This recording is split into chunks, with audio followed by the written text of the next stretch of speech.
ठीक। स्टूडेंट अक्सर नीट और जेई में या 11th में 12th में फिजिक्स में केपलर्स के नियम के बारे में पूछा जाता है। केपलर के नियम के बारे में मैं आपको आज विस्तार से बताऊंगा। ये केपलर के 3 नियम हैं। ये नियम हमारे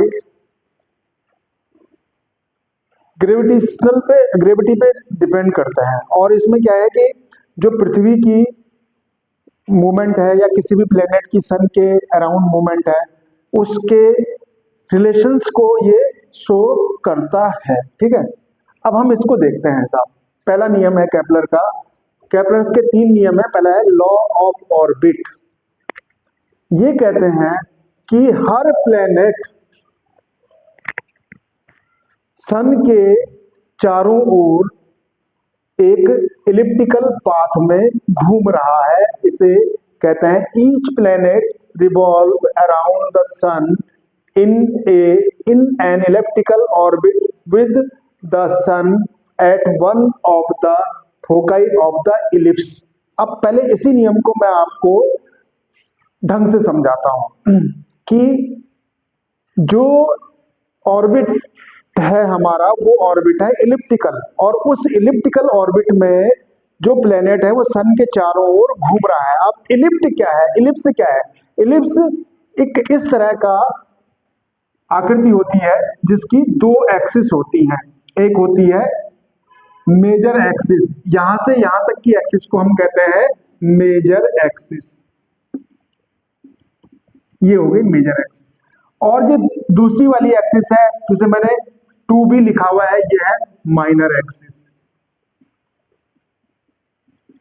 जो बड़ी एक्सिस है ये वाली, ये कहलाती है मेजर एक्सिस, ये है 2a, और ये वाली एक्सिस है 2b। तो जो सन है वो इस इलिप्स के फोकाई पे, अब फोकाई क्या है? फोकाई जो इसकी मेजर एक्सिस की आधी है, ए को यदि मैं ई से गुणा करूं, ई जो है वो जो है सेंटर ऑफ ग्रेविटी है। म्यूट में डाल दे। ई जो है इसेंट्रिसिटी है। म्यूट में डाल दे, मत सुनना। ई जो है इसेंट्रिसिटी है। ई क्या है इसमें? इसेंट्रिसिटी। अब ई इसेंट्रिसिटी जो है वो कैसे निकाली जाए? ई जो है √1 माइनस बी स्क्वायर अपॉन ए होता है।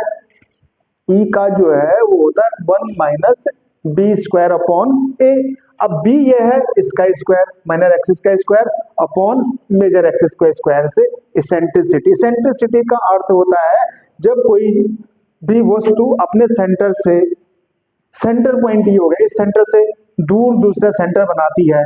जैसे F1 फोकाई इसका है, F2 चाहे यहाँ हो चाहे यहाँ हो, तो दूसरा सेंटर पे रहती है, उस इलिप्स में दूसरे सेंटर पे रहती है, उसको कहते हैं इसेंट्रिसिटी ऑफ द इलिप्स कहते हैं। इसेंट्रिसिटी हो गई। उसको म्यूट पे डालता हूं, म्यूट। ठीक है, अब ये इसेंट्रिसिटी हो गई साहब आपकी। अब ये ई इस तरह से निकलती है, तो फोकाई कैसे निकलेगी? ई इंटू ए जो है मेजर एक्सिस का आधा हो गया, और ई मैंने निकालने का फॉर्मूला आपको बता दिया। तो ये हो गई लॉ ऑफ ऑर्बिट, केपलर का पहला नियम हो गया। अब लॉ ऑफ एरियाज है, वो दूसरा नियम है। Line joining the sun of and planet sweep out the equal area in equal time interval. Aerial speed of the planet is constant. अगर ये प्लेनेट है यहाँ पर सन है और प्लेनेट यहाँ पर है, इसकी स्पीड यहाँ से यहाँ तक आने में और जो स्पीड यहाँ से यहाँ जा रही है वो ये स्पीड v1 है और ये v2 है। तो जो ये एरिया है, ये वाला एरिया और ये वाला एरिया, ये दोनों एरिया जो है line joining the sun equal area is equal time interval. ये टाइम इंटरवल में equal area equal time interval के बराबर होगा। तो इसे हम ऐसे लिख सकते हैं v1 r1 बराबर v2 r2।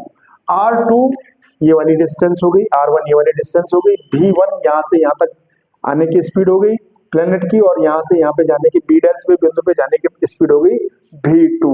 अब सपोज यहाँ पे टाइम t है, तो यहाँ से यहाँ तक आने में टाइम लगेगा t प्लस डेल्टा टी, माने थोड़ा सा टाइम बढ़ गया यहाँ तक आने में। अगर यहाँ पे t डैश टाइम है और यहाँ b डैश पे आने में टाइम लगेगा t dash plus delta T dash, ये टाइम यहाँ पर आने में लगेगा। तीसरा नियम है,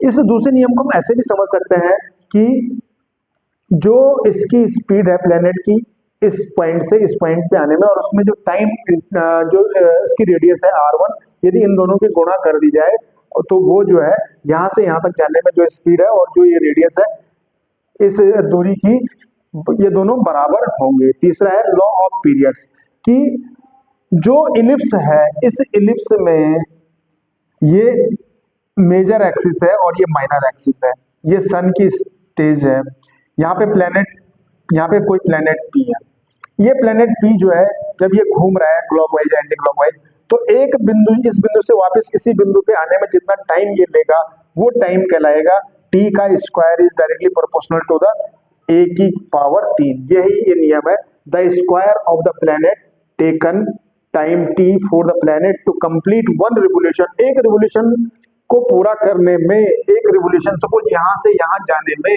ये t टाइम ले रहा है, तो ये इसकी अगर एक्सिस कितनी है 2a है, तो इसकी एक्सिस के आधा, इसकी एक्सिस मेजर एक्सिस के आधा, सेमी मेजर एक्सिस a के क्यूब के बराबर होगी। तो टाइम कितना लेगा, ये टाइम जो है प्रोपोर्शनल होगा, ये प्लेनेट यहाँ से यहाँ जा रहा है, इस तरह से रिवॉल्व हो रहा है यहाँ से यहाँ जाते हुए, और यहाँ वापस यहाँ पे आएगा, तो यहाँ पर आने में सपोज ये t टाइम लेता है, वो टाइम कैसे निकाला जाएगा, यदि मैं इसकी जो मेजर एक्सिस है, ये मेजर एक्सिस है, इसकी आधी एक क्यूब कर दो, a का क्यूब कर दो, तो वो t स्क्वायर के बराबर होगा। अब इसमें एक इंपॉर्टेंट बात है कि जब ये सन के जो पास होता है, जब पास की स्थिति होती है प्लेनेट की, तो उसे पेरीहेलियन कहते हैं, और जब सन से बहुत दूर होता है, लास्ट इस पॉइंट पे होता है, तब उसे कहते हैं एफिलियन। एफिलियन माने इसे हिंदी में कहते हैं अपसोर, और इसे कहते हैं उपसोर, ठीक है। तो ये हो गया यहां से यहां तक की दूरी, जब सबसे नजदीक है, सबसे नजदीक प्लेनेट सबसे नजदीक वाली पोजीशन पे है, तो उसको कहते हैं पेरिलियन। पेरिलियन वो पोजीशन है, और एफिलियन वो पोजीशन है जब सन से सबसे दूर होता है, मेजर एक्सिस पे जब सबसे दूर होता है, उस पोजीशन को कहता है एफिलियन, ठीक है। तो ये आपको मैंने तीनों नियम बता दिए केपलर्स के, ओके। इसे वीडियो को ऑफ कर दीजिए। तो बच्चों इसी तरह से मेरी वीडियो देखने के लिए मुझे लाइक करें और सब्सक्राइब करें, ओके, थैंक यू।